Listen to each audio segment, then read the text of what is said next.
नमस्कार दोस्तों, EP online studio YouTube channel में आप सभी का स्वागत है। हम मनोविज्ञान विषय में हमारी जो दूसरी यूनिट थी बाल विकास, उसके बारे में अध्ययन कर रहे थे। तो बाल विकास में हमने शैशवावस्था, बाल्यावस्था और किशोर अवस्था के बारे में चर्चा की थी। आज हम बाल विकास में कौन कौन से सिद्धांत आए, उन सिद्धांतों के बारे में चर्चा करेंगे। तो आज हम सबसे पहले जो सिद्धांत लेने जा रहे हैं, उस सिद्धांत का नाम है मनोलैंगिक सिद्धांत। पहला जो हम सिद्धांत ले रहे हैं वो ले रहे हैं मनोलैंगिक सिद्धांत। मनोलैंगिक सिद्धांत किसमें? बाल विकास में जो हम पहला सिद्धांत ले रहे हैं वो ले रहे हैं मनोलैंगिक सिद्धांत। मनोलैंगिक सिद्धांत, यह सिद्धांत मनोवैज्ञानिक सिगमंड फ्राइड ने दिया था। जो मनोलैंगिक सिद्धांत था, इसके जो जन्मदाता थे, ये सिद्धांत सिगमंड फ्राइड ने दिया था। किन्होंने दिया था? सिगमंड फ्राइड ने दिया था। मनोलैंगिक सिद्धांत सिगमंड फ्राइड ने दिया था। सिगमंड फ्राइड का मानना है कि बच्चे के व्यक्तित्व विकास हो चाहे नैतिक विकास हो, किसी भी प्रकार का विकास हो, तो सिगमंड फ्राइड के अनुसार जो बच्चे का व्यक्तित्व विकास है उसमें जो सबसे ज्यादा योगदान होगा, किसमें? बच्चे के व्यक्तित्व में जो सर्वाधिक योगदान होगा वो बच्चे की काम प्रवृत्ति का होगा। सिगमंड फ्राइड ने क्या कहा कि बच्चों के व्यक्तित्व विकास में जो सबसे ज्यादा योगदान होगा, किसमें? व्यक्तित्व विकास में। बच्चों के व्यक्तित्व विकास में, बच्चों के व्यक्तित्व विकास में सर्वाधिक योगदान, क्या? सर्वाधिक योगदान काम प्रवृत्ति का होता है। सर्वाधिक योगदान काम प्रवृत्ति का होता है। किसका? काम प्रवृत्ति का। सिगमंड फ्राइड ने क्या माना कि जो हम बच्चों का व्यक्तित्व, यानी जो बच्चों के व्यक्तित्व का विकास बाल्यावस्था, किशोर अवस्था से होना शुरू हो जाता है, तो बच्चों के व्यक्तित्व विकास में सर्वाधिक जो योगदान होता है वो किसका होता है? काम प्रवृत्ति का होता है। यानी कि जो व्यक्तित्व का निर्माण होगा उसमें सबसे ज्यादा योगदान काम प्रवृत्ति का होगा। यानी सिगमंड फ्राइड ने अपना पूरा फोकस, अपना पूरा रिसर्च किसके आधार पर किया? काम प्रवृत्ति के आधार पर। तो एक बात जो मुख्यतः याद रखनी योग्य है कि किसी भी सिद्धांत में काम प्रवृत्ति आ जाए तो वो काम प्रवृत्ति का संबंध हमेशा किससे होगा? सिगमंड फ्राइड से होगा। यानी कि मनोविज्ञान में एक ऐसे मनोवैज्ञानिक थे जिन्होंने अपना पूरा टारगेट ही किस पर किया? काम प्रवृत्ति पर किया, और काम प्रवृत्ति के आधार पर ही इन्होंने अपने अनुसंधान किए। और इन्होंने बच्चों में, यानी उम्र का लिहाज तो हो सकता है कि बड़ी उम्र किशोर अवस्था में काम, लेकिन सिगमंड फ्राइड का मानना है कि छोटे बच्चे से ही काम प्रवृत्ति की प्रक्रिया शुरू हो जाती है, लेकिन वो सबकी अलग अलग होती है। जैसे मनुष्य जीवन में तो लोग अपनी काम प्रवृत्ति की इच्छा कैसे पूर्ति करते हैं? आपस में शारीरिक संबंध बनाकर करते हैं। लेकिन इनका मानना है कि छोटे यानी जन्म लिए बच्चे में ही काम प्रवृत्ति की इच्छा जागृत हो जाती है, जो कि एक सूटेबल बात नहीं है। लेकिन सिगमंड फ्राइड का मानना है जैसे ही बच्चा जन्म लेता है तो उसमें काम प्रवृत्तियां पाई जाती है, लेकिन बच्चे अपनी काम प्रवृत्तियों की पूर्ति अलग अलग तरीके से करते हैं। और सिगमंड फ्राइड ने अपने सिद्धांत में उन्हीं अलग अलग तरीकों का वर्णन किया है कि बच्चे अपने काम प्रवृत्तियों की पूर्ति किस आधार पर करते हैं और किस अवस्था में किस प्रकार से करते हैं, कि काम प्रवृत्ति किस प्रकार पाई जाती है। तो सिगमंड फ्राइड ने मनोलैंगिक सिद्धांत को 5 रूप में बांटा। कितने प्रकार में? 5 रूप में। सबसे पहले सिगमंड फ्राइड ने बताई कि सबसे पहले जो अवस्था होती है वो होती है मुखीय अवस्था। कौन सी अवस्था? मुखीय अवस्था। और ये अवस्था होती है, इसका जो एज ग्रुप होता है वो होती है जन्म से लेकर, कहां से? जन्म से लेकर 18 महीने तक। कहां तक? 18 महीने। यानी कि जो मुख्य अवस्था जो सिगमंड फ्राइड ने बताई उसका एज ग्रुप होता है बालक के जन्म से लेकर 18 महीने तक। जैसा नाम से स्पष्ट है, मुख्य अवस्था।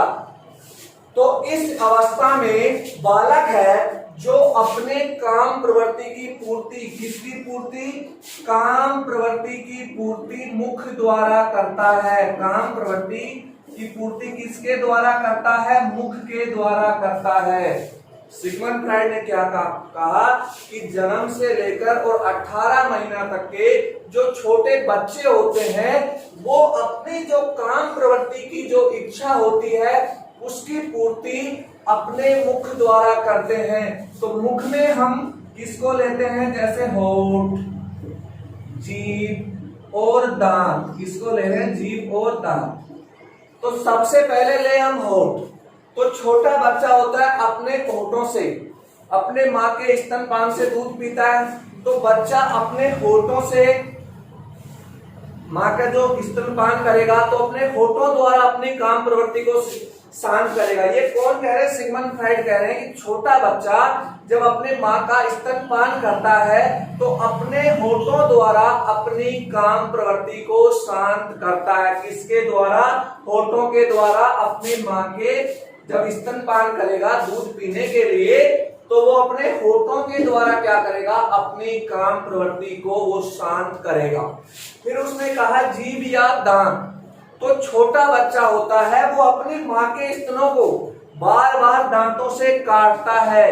जब उसकी काम प्रवृत्ति की इच्छा होती है तो वो अपने दांतों से काट काट के माँ के स्तनों को काटता है और इस प्रकार अपनी काम प्रवृत्ति की इच्छा को शांत करता है। क्या कहा फ्राइड ने? होठों के द्वारा स्तनपान करेगा तो काम प्रवृत्ति को शांत करेगा। दांतों के द्वारा माँ के स्तनों को काटेगा और अपनी काम प्रवृत्ति को क्या करेगा? वो शांत करेगा। तो पहली अवस्था क्या थी? मुख्य अवस्था। और ये जो अवस्था थी जन्म से लेकर कहां तक थी? 18 महीने तक। इस अवस्था में बालक अपनी काम प्रवृत्ति की पूर्ति अपने मुख के द्वारा करता है और मुख में भी मुख्यतः होठ और दांतों के द्वारा। स्तनपान होठों के द्वारा करेगा तब काम प्रवृत्ति की पूर्ति करेगा। और दूसरा, माँ के स्तनों को अपने दांतों से काटेगा तब किसकी पूर्ति करेगा? वो अपनी काम प्रवृत्ति की पूर्ति करेगा। अगली जो आती है अवस्था वो आती है गुदीय अवस्था। कौन सी अवस्था आती है? गुदीय अवस्था। दूसरी गुदीय अवस्था। गुदीय अवस्था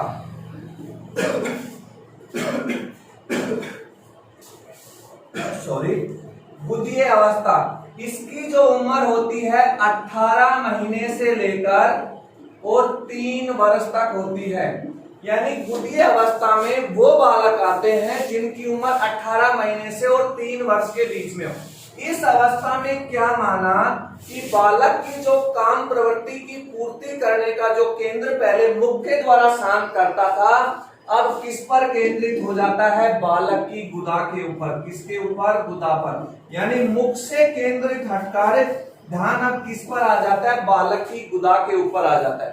तो इसमें बालक अपनी काम प्रवृत्ति कैसे शांत करता है? इसमें बालक अपना मल मूत्र त्याग कर, यानी कि बालक अपना मल मूत्र त्याग कर या रोक कर, मल मूत्र त्याग कर या फिर रोक कर, 2 प्रकार से करता है। रोक कर यानी क्या तो बालक अपना मल मूत्र त्यागेगा और उसके साथ खेलेगा। वो जैसे बालक पेशाब करता है उस मिट्टी के साथ वो खेलने लग जाता है। तो फ्राइड के अनुसार बालक अपना मल मूत्र त्याग कर और रोक कर दोनों प्रकार से अपनी काम प्रवृत्ति की पूर्ति करता है, यानी काम प्रवृत्ति को शांत करता है। क्या तो बालक मल मूत्र त्यागेगा या फिर उसको बीच में रोक रोक के करेगा और उसके साथ वो खेलना भी शुरू कर देता है। उसको ज्ञान नहीं होता कि क्या कर रहा है क्या नहीं कर रहा है। यानी कि बालक इस अवस्था में अपनी काम प्रवृत्ति का केंद्र मुख से उठाकर कहां पर केंद्रित हो जाता है? बालक की गुदा पर केंद्रित हो जाता है। यानी बालक इस उम्र में अपना मल मूत्र त्याग कर या रोक कर अपनी काम प्रवृत्ति की पूर्ति करता है। और इस उम्र में मल मूत्र त्याग कर काम प्रवृत्ति की पूर्ति करने को सोशल वैल्यू समझता है बालक। क्या समझता है? Social value. यानी वो उसको एक अच्छा सामाजिक व्यवहार समझता है। बालक मलमूत्र त्यागता है, रोकता है, उसके साथ वो खेलता है, उसको बालक अपने आप में एक अच्छा व्यवहार समझता है। उसकी नजरों में वो कार्य एक अच्छा कार्य है। इस कारण वो बालक इस रूप में अपनी क्या करता है, काम प्रवृत्ति की इच्छा को शांत करता है। तो दूसरी जो अवस्था थी वो थी द्वितीय अवस्था। तीसरी जो अवस्था है लिंग विधान अवस्था। कौन सी? लिंग विधान अवस्था। तीसरी जो इसकी अवस्था है वो है लिंगीय विधान अवस्था। कौन सी? लिंगीय विधान अवस्था। और ये जो एज ग्रुप है ये 3 वर्ष से लेकर और 7 वर्ष तक होता है। कहां से? 3 वर्ष से लेकर और 7 वर्ष तक होता है। इस अवस्था में बालक, जो लिंग विधान अवस्था होती है, इसमें बालक अपने लिंगों में अंतर समझना शुरू कर देता है।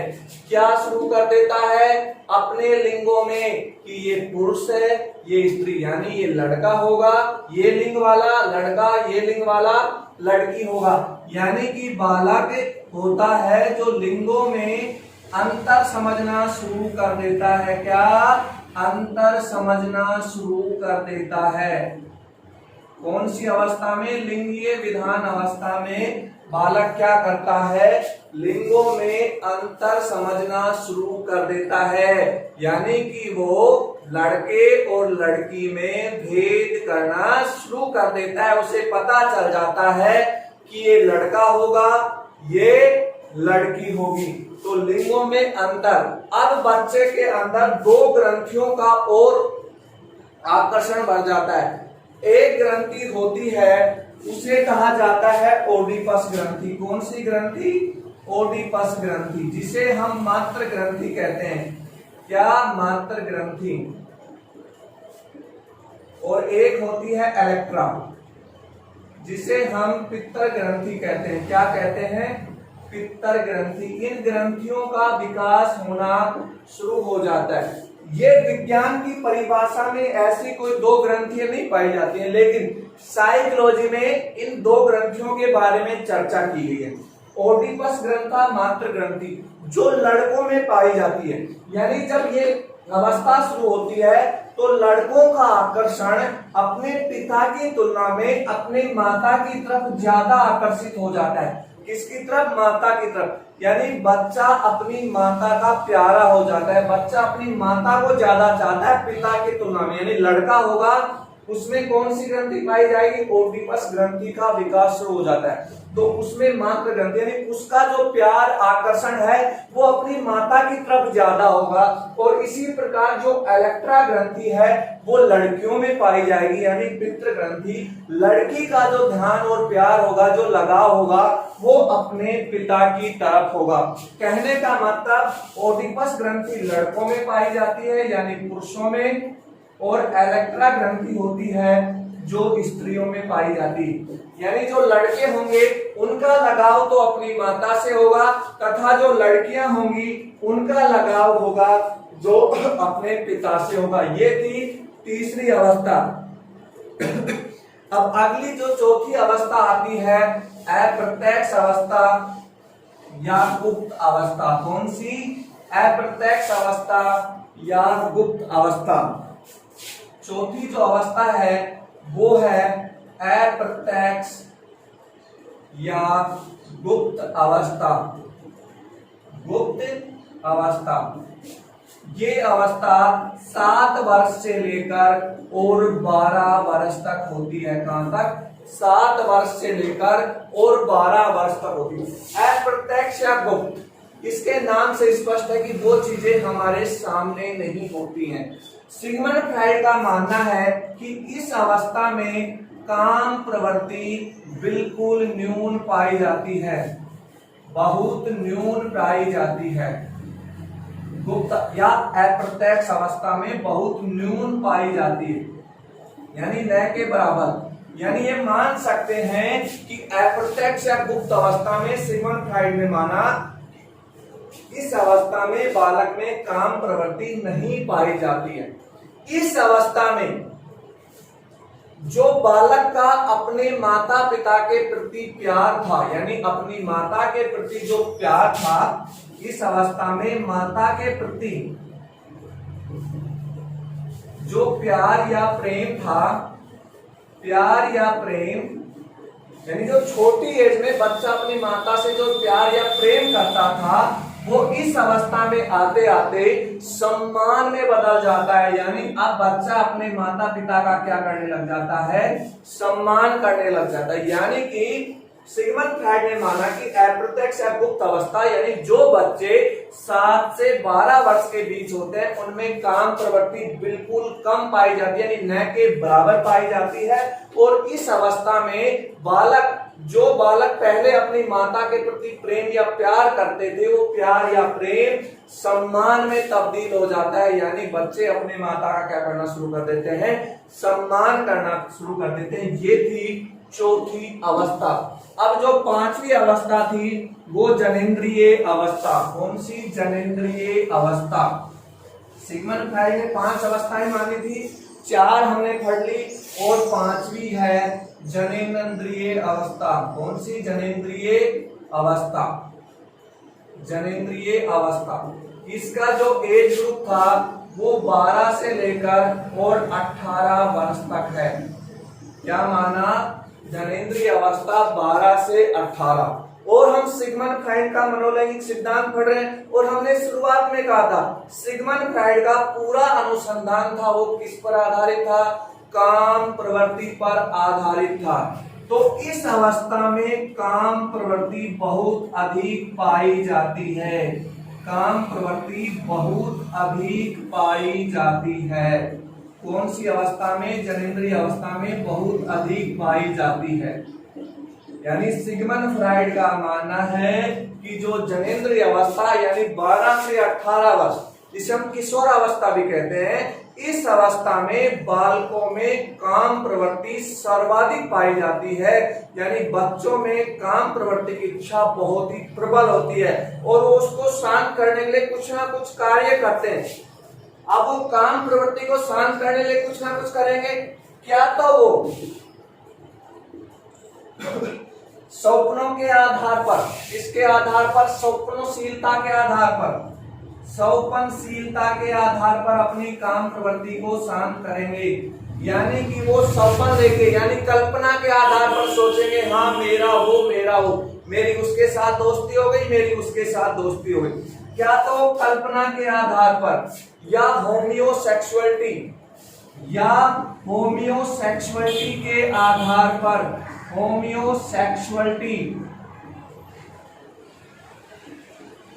यानी कि क्या तो बच्चा कल्पना के आधार पर या होमियोसेक्सुअलिटी के आधार पर अपनी काम प्रवृत्ति को शांत करता है। कौन सी अवस्था में? जनेंद्रिय अवस्था में। यानी यही वो अवस्था आती है जब बच्चे यानी लड़के और लड़कियां आपस में शारीरिक संबंध बनाना शुरू करते हैं। तो इसी अवस्था के कारण काम प्रवृत्ति इस अवस्था में क्या पाई जाती है? सर्वाधिक काम प्रवृत्ति पाई जाती है। और बच्चे अपनी काम प्रवृत्ति की पूर्ति हेतु या काम प्रवृत्ति को शांत करने के लिए या तो स्वप्नशीलता का सहारा लेते हैं या फिर होमियोसेक्सुअलिटी का सहारा लेकर अपनी काम प्रवृत्ति को शांत करेंगे। तो ये था सिगमंड फ्राइड का मनोलैंगिक सिद्धांत। सिगमंड फ्राइड ने इसमें सबसे ज्यादा महत्व किसको दिया? काम प्रवृत्ति को दिया, कि जो भी बच्चा करेगा कार्य, यानी बच्चे के व्यक्तित्व का जो विकास होगा उसकी काम प्रवृत्ति के आधार पर होगा। किसके आधार पर? काम प्रवृत्ति के आधार पर। तो ये था हमारा मनोलैंगिक सिद्धांत। वीडियो को लाइक कीजिए, शेयर कीजिए और चैनल को सब्सक्राइब कीजिए।